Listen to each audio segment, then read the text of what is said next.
Guys, nandito tayo ngayon sa mga noodles. Ayan, ang daming klase ng noodles.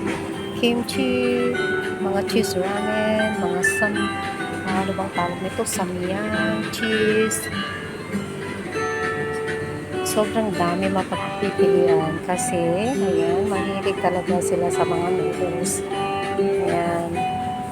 Ayan, yung mga noodles nilang napakaraming pagpipilian. Sobrang dami.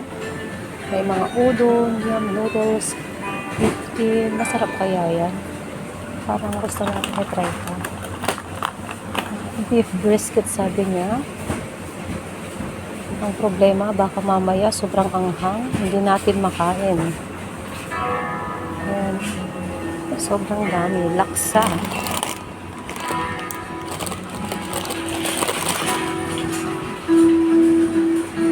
Ano kaya pwede nating bilhin na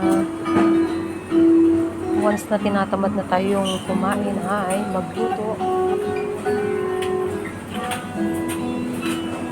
Ayan, sobrang dami.